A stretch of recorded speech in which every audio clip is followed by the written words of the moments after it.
로마의 권력과 힘, 그리고 영광.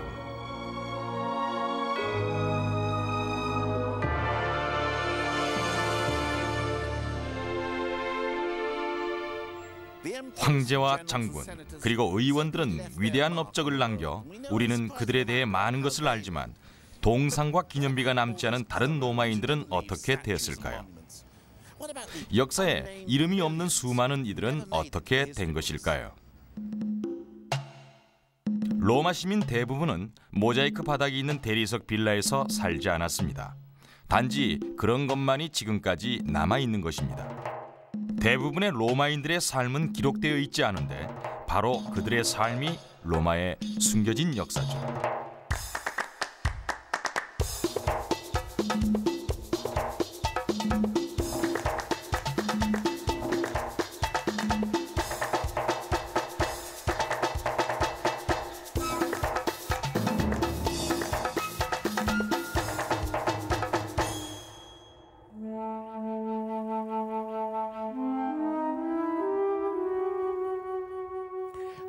여러분께 평범한 로마인을 소개합니다. 진짜 이름은 모르겠지만 편의를 위해서 마르크스라고 부르겠습니다. 마르크스는 AD 79년에 베수비오 산의 화산 폭발로 사망한 사람 중 하나입니다. 당시 그가 60세였다고 가정합시다. 일생 동안 어떤 것들을 봤으며 어떤 인생을 살았을까요?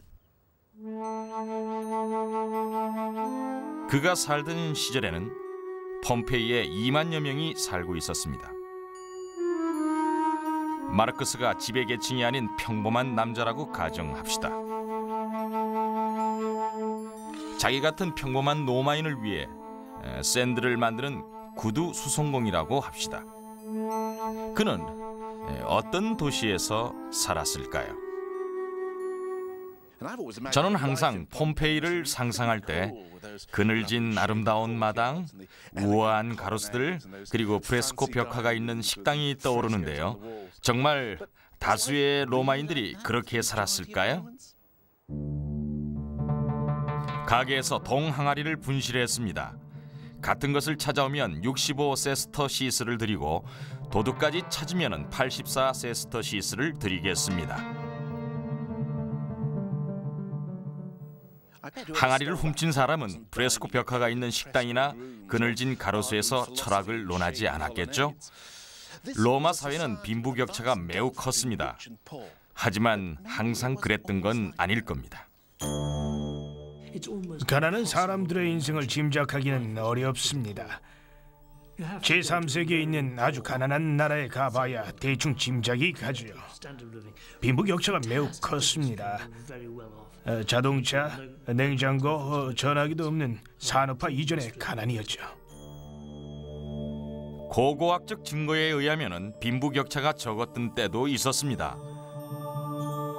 로마에 흡수되기 전 폼페이의 집들은 대부분 비슷한 크기의 정원이 있고 빈 공간이 많았다고 합니다.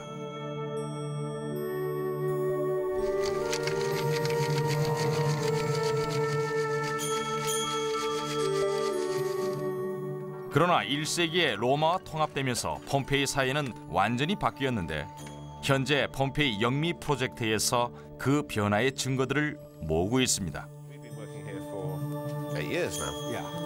브래드포드 대학에서 온 릭 존스는 팀의 리더로 로마와의 통합이 빈부격차를 일으켰다고 믿고 있습니다. 로마인들이 도시를 점령하자 세 개의 집이 한 개의 집으로 합쳐지고 그리고 이쪽과 저 안쪽으로 합쳐집니다. 그럼 로마화 되기 전에 더 평등했다는 걸 증명하는 게 아닌가요?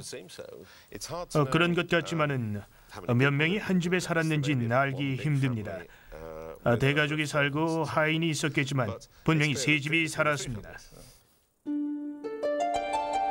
부자들은 재살이 늘어날수록 신분이 낮은 사람들과 거리를 두려고 했으며 이런 큰 집에 사는 주인들은 하인들을 고립시키기도 했습니다. 나중에 모자이크를 넣을 때 구조까지 바꿔 하인방을 다른 곳으로 옮겨서 집과 거리를 뒀는데 보케 하인들은 여기 이 문을 통해 이 통로로 다녔죠. 아, 그렇군요. 여기에 하인의 집을... 문을 닫으면 안 보이죠. 하인 방으로 가는 건가요? 하인 방은 꽤 좁았군요. 꽤나 초라한데요. 계단은 저쪽에 있고. 그렇군요. 저쪽으로 다녔을 겁니다. 계단도 좁네요. 마르크스는 분열돼가는 사회에서 자랐을 겁니다. 부유해지는 가족도 봤지만 시골의 가난한 가족들이 독립성을 잃고 부자들에 의해 도시로 불려나와 사는 경우도 많이 봤을 것입니다.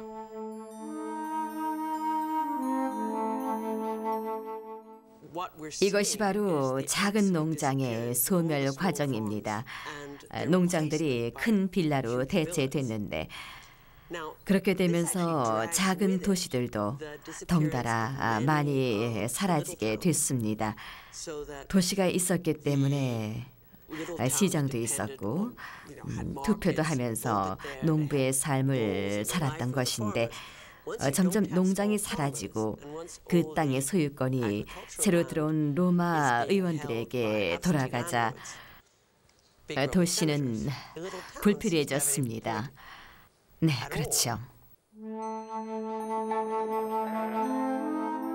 로마의 많은 도시들은 텅 비게 되었고 도시의 상인이었던 마르크스는 전혀 다른 삶을 살게 됐습니다. 채소를 심거나 돼지를 키울 수도 없었고 요리할 것도 없었습니다. 돈을 벌기 위해서는 남에게 의존해야 했죠. 폼페이의 길거리에 나가보면 그의 삶이 짐작이 갑니다. 또 술집이군요. 벌써 술집을 50개 정도 지나왔죠? 많죠. 건강을 위해 마셨나 봐요. 가게 두 곳당 한 곳은 술집이거나 분식집이군요.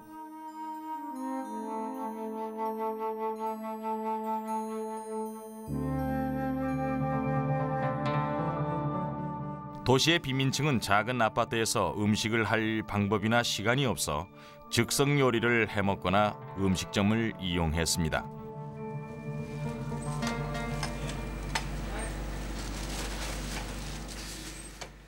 마르크스는 정확히 뭘 먹고 살았을까요?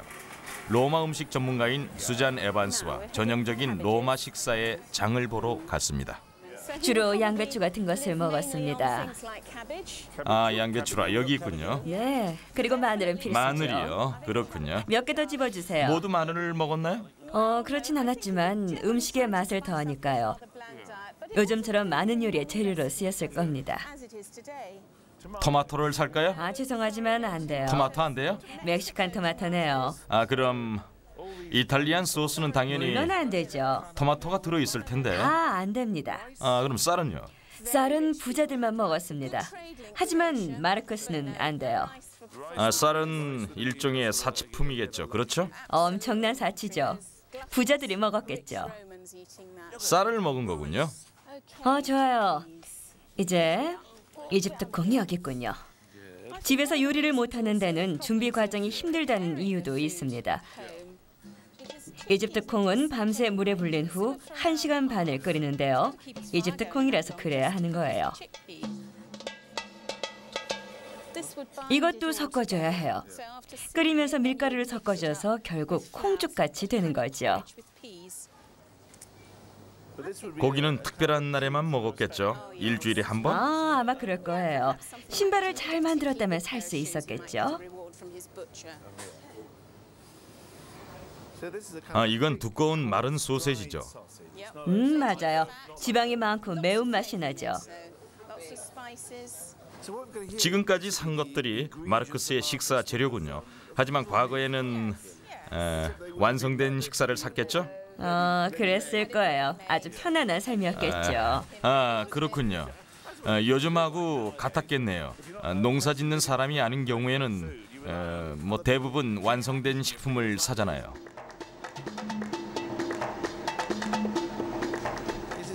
그런 걸 의존적인 문화라고 하죠. 직접 농사를 짓지 않고 다른 사람들이 만들어 놓은 물건을 사는 그런 문화 말이에요.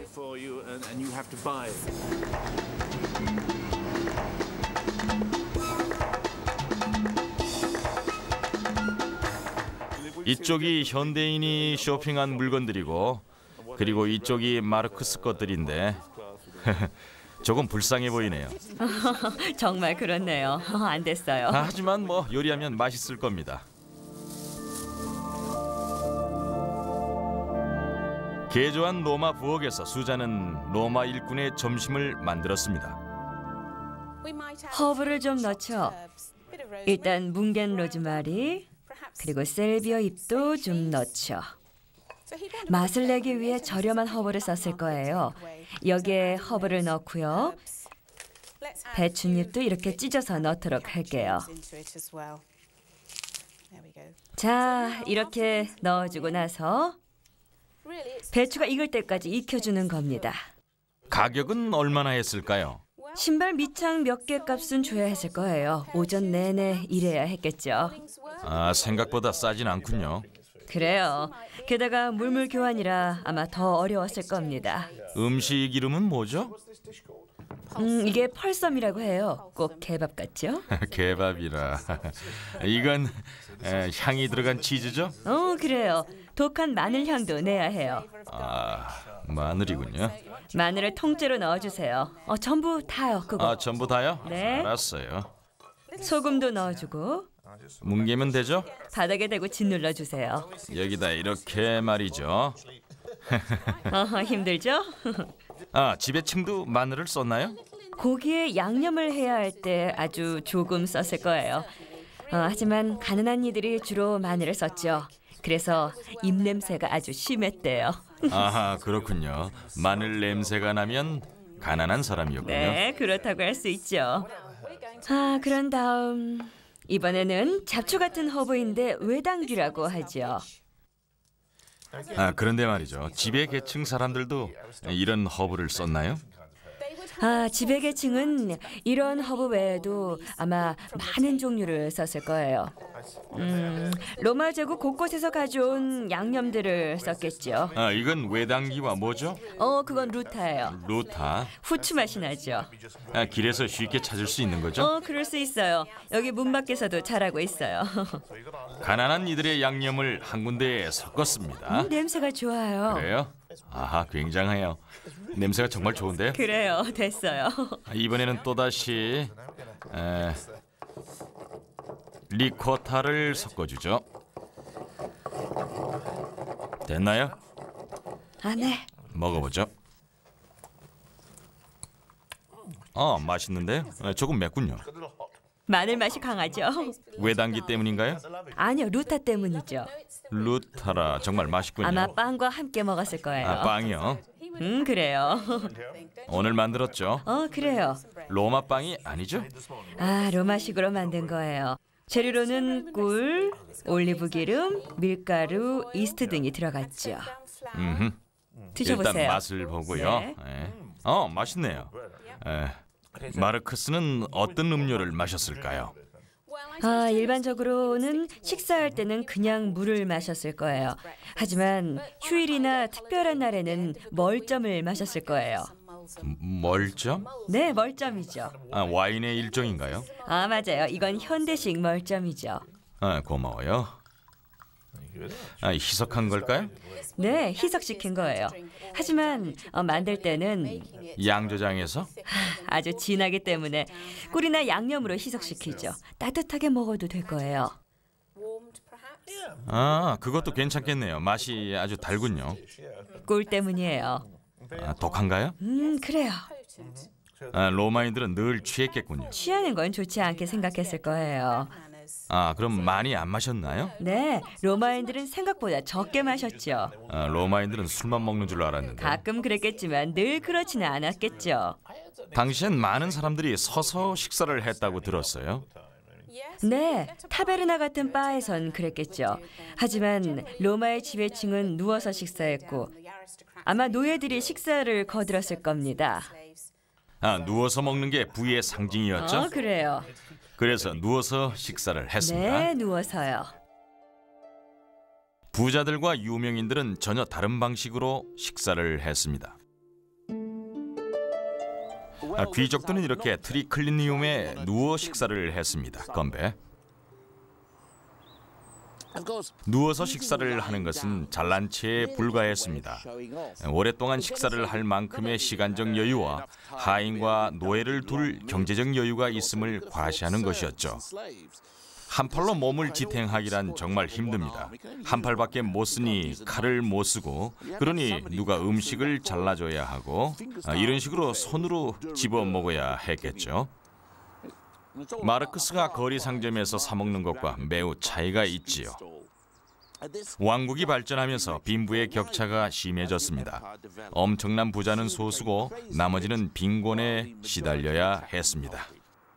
그러나 이런 빈부의 격차와는 상관없이 로마인 누구나가 똑같이 누릴 수 있는 게 있었습니다.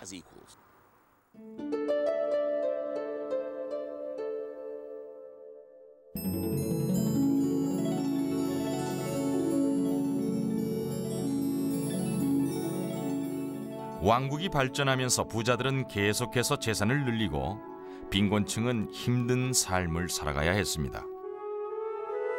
그러나 이들이 공유한 것이 딱 하나 있었는데 그건 바로 물이었습니다.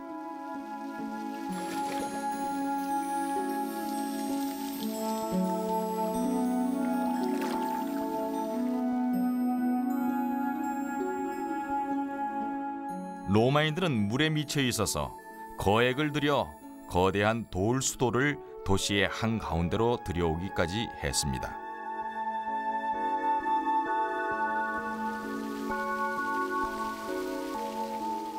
하지만 그건 로마인들에게 온천이 무척 중요했기 때문이었죠. 베스비오산의 화산 폭발로 이곳 헤르쿨라네움의 온천은 본래의 모습을 그대로 유지하고 있었습니다. 마르크스가 도착하면 여기부터 오죠. 예, 그리고 이곳을 찾게 되는 거죠. 그리고 중간에 만일 마르크스가 헤르쿨라네움에 일을 하러 왔다면 여기부터 왔을 것입니다. 온천이 모두를 만날 수 있는 유일한 장소였기 때문이죠. 너무 아름다워요. 그렇죠. 그런데 마르크스가 이런 곳에 들어올 수 있었다고요? 제가 생각하기에 온천이 예전엔 공동체를 통합시키기 위해 있었던 것 같습니다. 그러니 돈이 많거나 적음에 상관없이 몇 푼만 내면 들어갈 수 있었죠. 별다른 의미는 없었습니다. 어쩌다 운이 좋으면은 일주일 동안 공짜 온천을 즐길 수도 있었죠.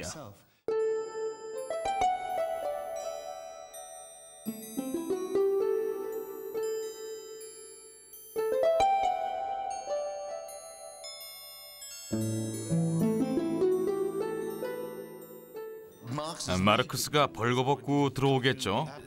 볼일을 맞아요. 마르크스의 신분을 아는 방법은 피부에 그을린 정도를 보는 것입니다. 왜냐하면 부자들은 일광욕도 즐기고 여가 시간에 운동도 많이 하기 때문에 몸매가 아주 멋진데 반면 마르크스는 하얗고 늘어진 몸이었겠죠. 구두수성공이니까 말이죠. 그렇죠. 항상 일하니까. 그게 한편으론 창피한 일이었습니다. 운동으로 다져진 멋진 몸매가 아니면 가난하다는 뜻이니까요.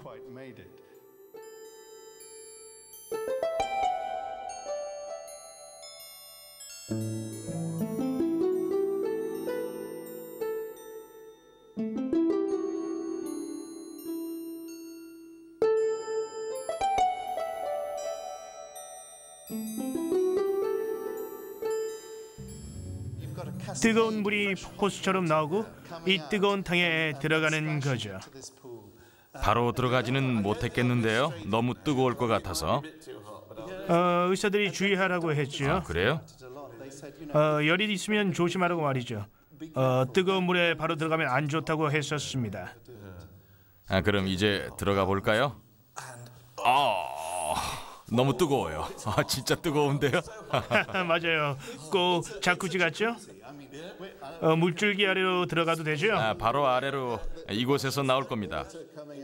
얼마나 버틸 수 있을까요? 익숙해진다면 30분은 거뜬히 있을 수 있을 겁니다. 하지만 들어오려는 줄이 길겠죠? 우리 마르크스도 들어오려고 하네요. 미안해요, 마르크스. 이제 들어오십시오.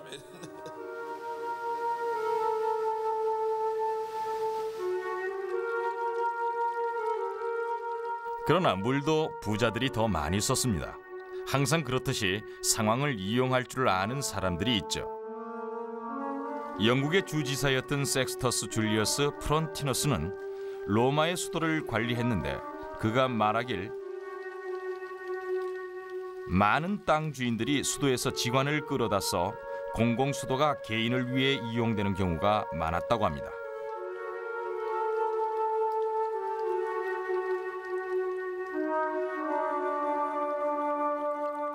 부자들은 물을 과시용으로서 사용했습니다. 폼페이 영미 프로젝트에서 발견한 것은 로마의 집주인들이 부축적의 증거로 방에 모자이크를 달고 욕조를 설치하고 심지어 집에 수영장까지 설치했다는 겁니다. 이걸 뭐라고 하나요? 안뜰입니다. 그렇군요. 안뜰 같아요. 그렇죠. 내부 안뜰. 그리고 저쪽에 호화로운 방들이 있습니다. 최소한 3개의 식당과 중간에 수영장이 있는데 주변에 화초도 심고. 이렇게 화창한 날에는 수영장에서 놀았겠죠?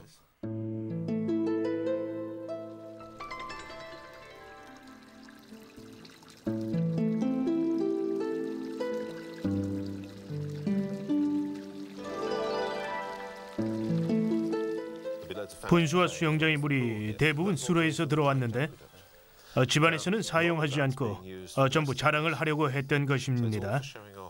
부자들이 부를 가시하기 위해 자원을 얼마나 썼는지 알 수가 있습니다.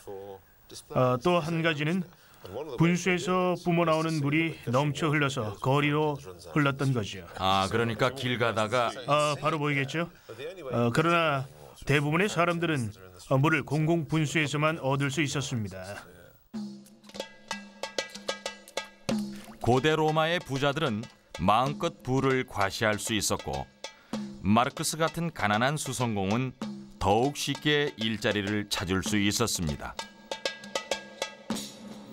부자들끼리만 살진 않았습니다. 부자들은 노예나 하인을 자신들의 지지자나 무역업자로 썼던 것입니다. 꼭 해봐야 할 것은 부잣집에 가서 문을 두드리는 것입니다. 항상 문을 열어두니 사실 문을 두드릴 필요도 없었죠. 그래서 바로 걸어 들어가서 말하겠죠. 이쯤에서 뛰어들겠죠. 자기 소개는요? 어디서? 모자를 벗고 사장님 죄송합니다만 일자리 없을까요? 나가. 하여간 부자들은 다 똑같군요. 저 문을 열면은 계단이 있습니다. 계단이 있어요? 그렇군요. 그리고 저 문을 통해서 긴 통로를 지나면 안뜰이 있는데 거길 지나면 평지가 있고 또 계단이 있어 또 다른 평지로 연결됩니다. 빈곤층은 돈을 안 쓰니까 어떻게 살았는지 알기가 힘듭니다. 부자들은 무엇을 하든 도로 포장을 하든 중앙호를 짓든 튼튼해서 남아 있죠. 그러나 나무와 돌로 만들어진 이 집은 너무 약해서 지진이나 폭발이 있으면 바로 무너지죠. 게다가 기록에는 빈곤층이 살았던 곳들의 기록도 없습니다.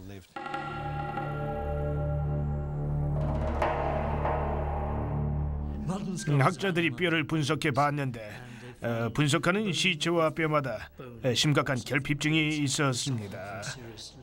로마 제국의 가난한 도시들은 매우 가난했던 거죠.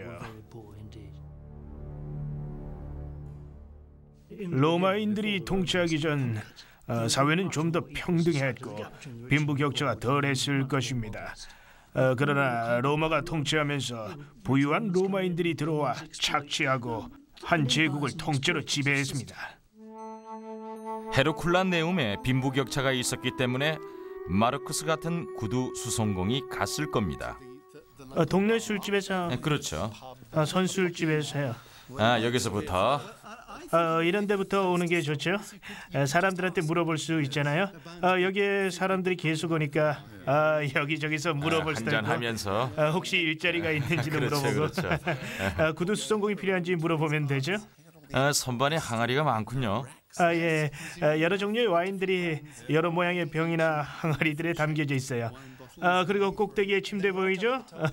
침대 끝부분 보입니다. 그곳에서 사람들이 살았고 부엌도 볼 겁니다. 구석에 큰 블록 보이세요? 그 석점을 위해서 요리를 하는데 바로 위에 불을 피우고 그 위에 삼각대 그리고 냄비를 올렸죠. 그 위에 말입니다. 숯을 써서 연기는 적었겠는데요. 예, 하지만 굴뚝이 없기 때문에 연기가 바로 길로 나가죠. 그렇군요. 로마에서 부는 자랑하기 위해 있는 것이었고 돈이 없으면 있는 척이라도 했습니다. 마을에서 가장 좋진 않았지만 사람들이 원했을 만한 집에 좋은 예입니다. 그가 새로운 유행의 신발을 만들었다고 해보죠. 황제도 좋아할 만한 그런 신발을 말이죠. 신발을 만들어 작은 수입이 생겼다고 칩시다. 이런 집입니다. 안뜰과 인플루비움 때문에 처음엔 좁아 보이지만은 문을 들어서자마자 위에 자리 잡은 화려한 모자이크에 반해버리게 됩니다. 동으로 된 넵튠이 있죠. 주인이 당신을 잡아 끌면서 모자이크들을 감상하러 가면 당신은 구경하겠지만 사실 이건 웃긴 상황입니다. 이 공간은 다용도실입니다. 이것은 정원이자 분수이고 식당이기도 합니다. 이것은 그의 자랑이자 기쁨이죠. 이게 안락 의자예요. 방금 보신 그 집은 사람들의 신분 상승 욕구를 잘 나타내주고 있습니다. 또한 사람들에게 헤르쿨란네움이나 폼페이 같은 도시들은 빈부격차가 심하다는 것을 상기시켰습니다. 하지만 로마에서는 더 심했죠.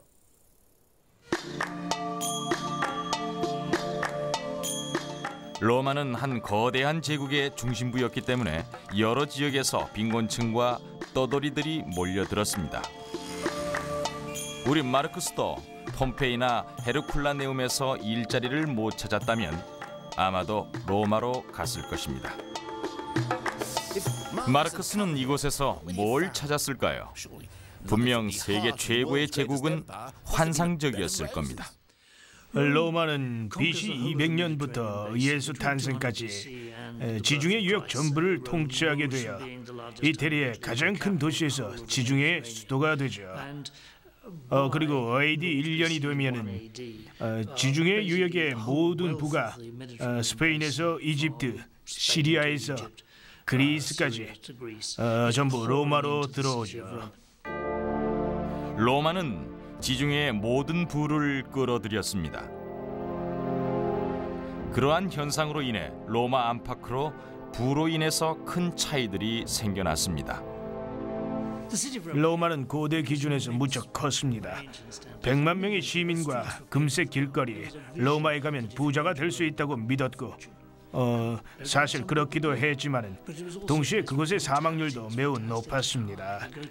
온천에 가면 병자가 씻은 후 여성 그리고 남성이 씻는데 그렇게 해서 병에 걸렸죠. 청결을 위한 곳에서 병이 옮은 셈이죠. 도시 밖의 큰 구멍들에서 죽은 동물들의 시체 냄새가 나고 시체들을 다 같이 던져놓고 냄새가 끔찍했을 것입니다. 결국 기회의 장소이자 더럽고 무서운 곳이었죠.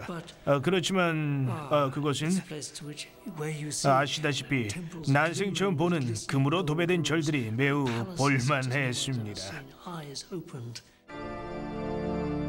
마르크스가 폼페이에서 본 그 어떤 것도 로마와는 비교될 수 없었을 겁니다. 빌딩의 스케일도 전혀 달라 매우 신기했을 것입니다. 지은 사람들의 힘과 능력을 과시하는 거죠. 의회가 로마 제국의 재산을 관리했는데 마르크스 같은 사람이 아닌 자신들을 위해서였습니다. 그들은 마치 마피아 두목처럼 가능한 것은 뭐든지 착취를 했습니다.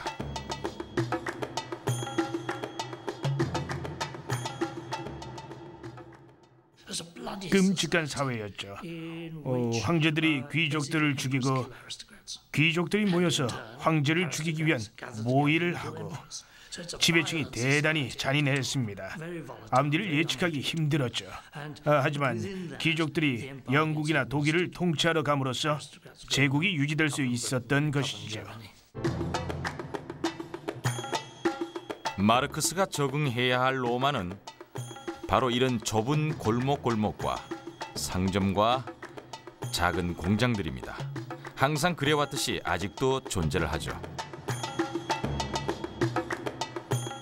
그렇다면 시골 사람인 마르크스의 지상 최고의 도시에서의 삶은 어땠을까요? 폼페이에서 살 때와의 가장 큰 차이는 사는 곳이었을 것입니다.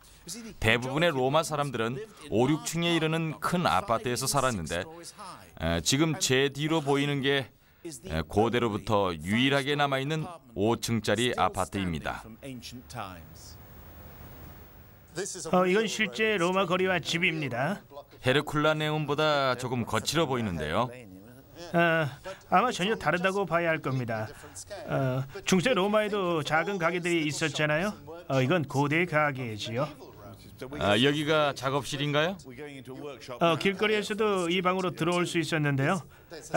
여기서 사람들은 작업을 했고 손님들은 거리에서 들어왔죠. 작업실 위에는 집이 있었어요. 여기서 일하는 사람들은 위에서 살았군요. 우리는 마르크스가 살았을 거라고 짐작되는 구두집 위에 올라가 보았습니다. 더 올라가야 되죠? 한참 가야죠. 아직 멀었어요. 이제 시작이에요. 여긴 4층이죠. 이건 복도 같군요. 복도가 맞아요.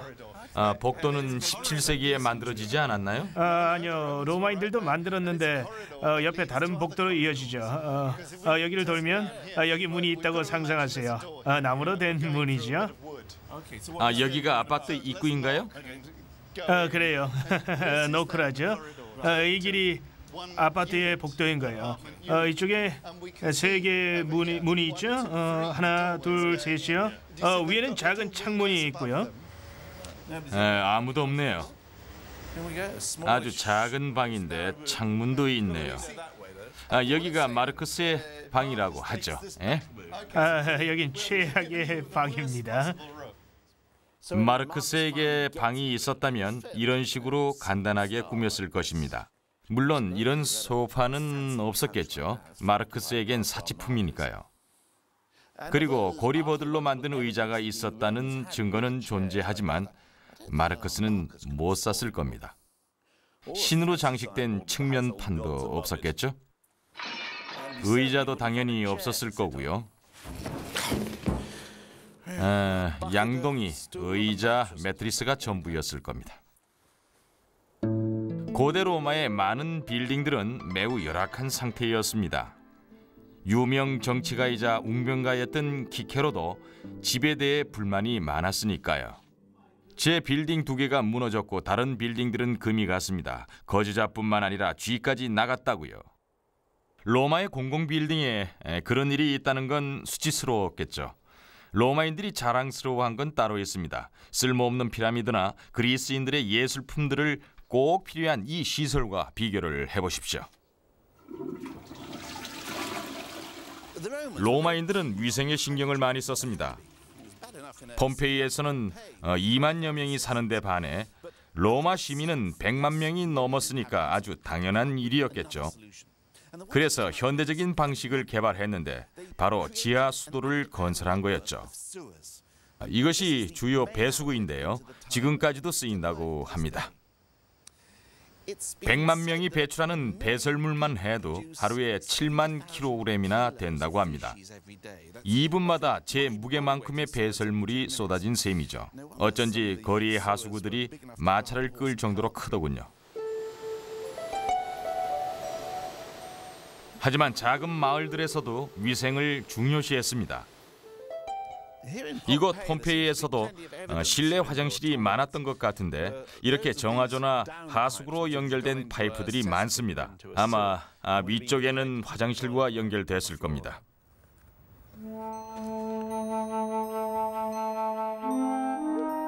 물론 가난하다면은 골목길을 사용했어야 할 것입니다. 그러나 신기하게도 어떤 상인들은 자신의 가게 밖에서 소변 보는 것을 환영했습니다. 예를 들어 마르크스가 폼페이를 돌아다니다가 세탁소에 좋은 일을 해주고 싶으면 그 가게 바로 앞에서 소변을 보는 식입니다.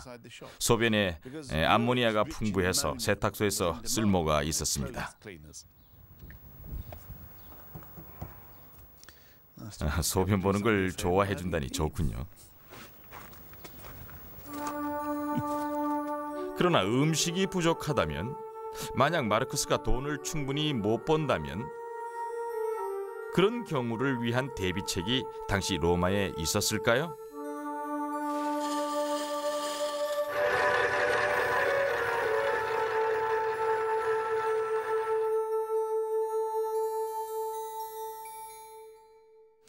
다신교 사회에서는 거지가 생겨도 별로 상관하지 않습니다. 이렇듯 부를 나눠줄 의무는 없지만 로마는 예외입니다. 로마는 시민의 사회였기 때문에 대국이 됐지요. 무장 시민과 군대는 로마를 위해서 싸웠고 시민들에겐 투표를 할 권리가 있었습니다. 그래서 매달 시민들에게 빵이 지급됐으며 또한 빵과 함께 서커스도 가끔 공연되곤 했습니다. 그러므로 시민들은 매달 정해진 식량을 받았던 것입니다. 식량과 유흥으로 빈곤층의 불만을 억제했는데 그들에게 가장 인기 있는 종목은 검투가 아니라 경마였습니다.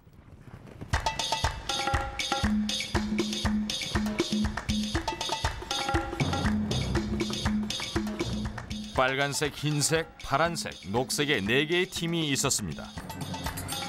팬들은 자기 팀 색의 옷을 입고 함께 응원가를 부르며 응원하는 등 열광적으로 경기를 지켜봤습니다. 승부에 대해 내기도 많이 하고 팬들은 머리 스타일을 바꾸기도 했습니다. 게다가 여자를 만나기 좋은 장소였죠. 로마의 시인인 오비드가 저서 사랑의 방법에서 말하길, 경마를 무시하지 마라. 여자를 만날 기회를 원한다면 사람이 꽉 찬 곳이 매우 유리하다. 여자 바로 옆에 붙어 앉아서 몸을 밀착시키고 어느 말들이 달리는지 관심 있게 물어봐라. 그리고 그녀와 같은 말을 응원해라. 그녀의 가슴에 먼지가 묻어 있을지도 모른다. 가끔 있는 일이지. 그럼 꼭 손으로 털어내라. 치마가 길어서 땅에 끌리고 있으면 끌리는 부분을 조심스럽게 들어주어라. 너의 세심함에 그녀는 바로 칭찬을 할 것이다. 넌 다리를 봤겠지만 그녀는 상관치 않을 거다. 그렇다. 경마장은 여자를 만나기 매우 좋은 장소이다. 마르크스가 가난하다 해도 결혼을 못할 이유는 없었기에 주디스라는 이름의 부인이 있었다고 칩시다. 보통 로마의 부부들은 어떤 관계였을까요? 로마의 서민들의 삶은 잘 알려져 있지 않습니다. 문학도 거의 상류층 이야기고 다는 아니죠. 한쪽이 죽으면 부부간의 애정을 표현하는 아주 간단한 기념비들이 가끔 보이긴 합니다. 어떻게 보면 사는 동안보다는 죽은 것에 대한 애도일지도 모르지요. 하지만 확실한 사실은 로마의 아내들은 적당히 독립적이었다는 겁니다. 개인 소유의 땅도 있고 남편도 고를 수 있고 그녀들이 이혼을 원하기만 한다면 이혼도 가능했습니다.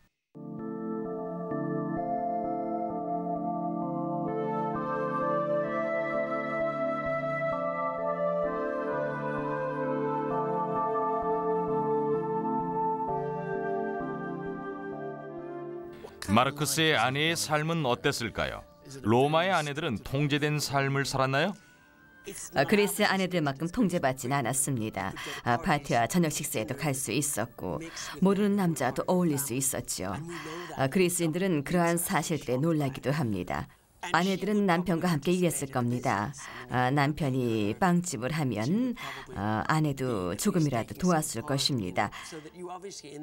결국 그러한 비엘리트 계층의 여자들은 쇼핑도 하고 일도 하고 온천도 다녔던 거지요. 제가 궁금했던 것은 어떻게 그들에게 여가 시간이 그렇게 많았나 하는 것입니다. 어떻게 로마 시민들은 반나절 동안 온천욕을 하고 이틀에 한 번 경기를 구경했을까요? 경제적 비밀 무기였던 로마의 노예제도 덕분이었을까요? 만일 그렇다면 제가 궁금한 건 가난한 로마인과 노예 중 어느 쪽이 나았을까 하는 겁니다. 전쟁 중 노예로 잡힌 거라서 그 숫자는 많았지만 과연 얼마나 됐을까요? 필요한 일을 다 할 수 있을 만큼 노예들이 많았을까요? 오래된 기록에 그에 대한 추측이 나와 있는데 인구 800만 명의 노예가 300만이 있었답니다. 결국 8명 중 3명이 노예였던 거지요. 이것도 굉장히 높은 수치지만 BC가 끝날 무렵에는 이태리에 적어도 100만 명은 되는 노예가 팔려왔습니다. 해안에 있던 큰 빌라들에는 40에서 60명의 노예들이 있었습니다. 그들은 이태리로 팔려온 후 노예 시장에 팔려 주인이 사야 했는데 이는 집안 노예나 가정교사나 무희 같은 교육받은 노예를 제외하고 측정한 그런 수치입니다.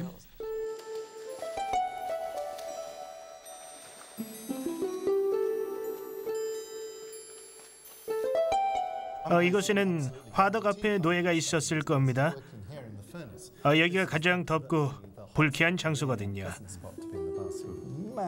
저기 큰 화로에 거대한 동냄비가 있는데요. 저렇게 커다라니 불을 떼우는 게 여간 힘든 일이 아니었을 겁니다. 꽤 밀폐된 공간이군요. 정말 일하기 힘들었을 겁니다. 하지만 노예 세계가 다 그런 거죠. 일을 할 수밖에 없습니다. 노동조합도 없으니까 불평을 할 수도 없고 절대로 불평 못하죠. 그런 일이 있으면 사형감이죠. 고대 로마에서는 노예가 가장 낮은 신분이지 않았습니까? 노예와 가난한 사람과 심지어 불법 체류자 사이에서도 매우 큰 차이가 있었던 것 같습니다. 오늘날 이태리의 불법 체류자들도 노예에 가깝지만 큰 차이가 있습니다. 현재 그들에겐 자존심이 있다는 거죠. 그러나 고대의 노예는 자존심이 없습니다. 다시 말해 자존심이 있으면 안 됩니다. 그 어떤 권리도 가지지 않은 아무것도 아닌 거죠.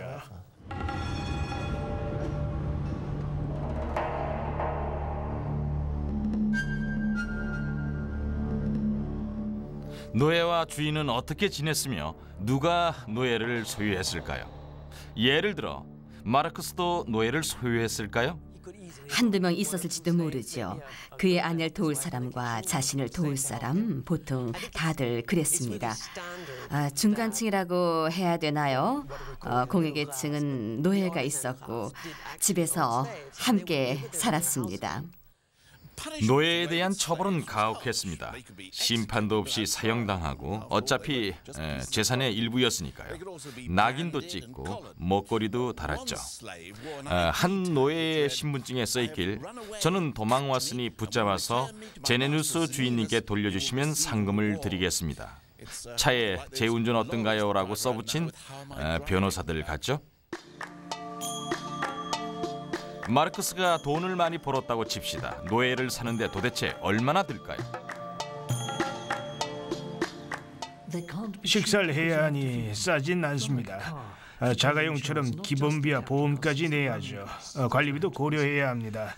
그들의 나이, 외모 그리고 힘에 따라서 농부의 1년 소득의 4배까지 나갈 수 있습니다. 꽤 비싸죠? 그러니까 12만 달러, 2만 파운드 그 정도 합니다. 현재 수치로 표현하기 어렵군요. 고대 로마에서 노예의 소유는 차를 소유하는 것과 비슷했습니다. 어떤 사람들은 멋진 새 차를 뽑지만 어떤 사람들은 중고차로 만족해야 했죠. 어린 남자아이들은 비싸서 제규어 정도 됐고 어린 여자아이들은 도요타쯤 됐죠. 네로 황제의 교사였던 세네카는 벼락부자가 되면서 노예 학대를 반대했습니다. 단순히 과거를 그리워했을 수도 있지만 그의 말이 사실이긴 합니다. 사람은 부유해지면서 자신의 주위에 있는 하급계층의 사람들을 무시하게 된다고 했습니다. 조금만 중얼거려도 회초리로 맞고 실수로 기침이나 재채기를 해도 채찍이 날아옵니다. 밤새도록 배고픈 벙어리처럼 서 있어야 했죠. 주인이 있을 때만 말을 할 수 있을 뿐 아니라 주인하고만 대화가 가능했습니다. 오늘날 우리 로마인들은 무척이나 건방지고 무례합니다. 노예 제도는 아주 큰 사업이었죠. 로마엔 백만장자가 많았는데 타시투스는 노예 400명을 거느렸던 제독도 있었다고 합니다. 로마 제국 전체가 노예의 노력과 힘으로 이루어진 것입니다. 정말 끔찍했을 겁니다. 자유인이 있는 도시에서 노예가 되어야 한다니. 그러니 노예가 자유를 원하는 것은 너무나 당연한 일이었지요. 어떤 노예들은 자유를 위해 정말 평생 돈을 모았습니다. 더군다나 노예들은 언제나 폭력을 당하거나 심지어 죽을 수도 있었으니 정말 끔찍했겠죠. 그렇지만 한편으론 로마인들도 그걸 알고 있었죠. 자유인이 되면 알아서 생계 유지를 해야 했죠. 노예일 때는 돌봐주는 사람이 있었지만 자유인은 그렇지 않았습니다. 자유인들은 혼자였죠.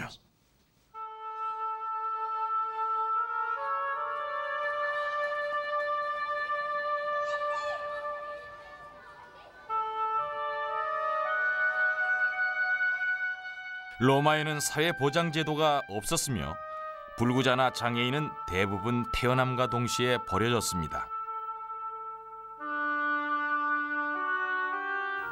고대 로마엔 고아원이 없었던 것 같군요. 고아원이 필요 없었죠. 물론 피임이나 낙태를 할 필요도 없었고요. 그들은 쓸모없다고 여겨지는 아이들을 유기했습니다. 엄마가 아이를 버리지 못할 이유는 전혀 없었습니다. 아무도 기형아는 기르지 않을 테니 아이를 버리는 것에 대해 아무도 이상하게 생각지 않았습니다. 버리고 죽게 놔두는 거죠. 아니 그럼 어디에 버리는 건가요? 그냥 동네 쓰레기장에 버려뒀습니다.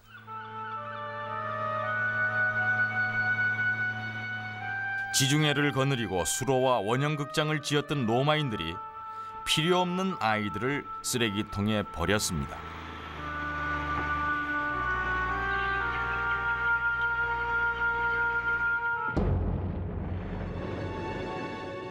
그러나 로마인들의 삶이 어떻든 간에 AD 79년에 나폴리만 주변에 살던 사람들은 끔찍한 죽음을 당했습니다. 8월 24일 베수비오 산에 화산이 폭발하면서 폼페이와 헤르쿨라네움 시민들은 생을 마감했습니다. 부자였건 가난했건 마찬가지였습니다. 식당의 요리사와 술집의 창녀, 노예 상인과 내기를 하던 관중, 그리고 마르크스의 가족도 모두 죽었습니다.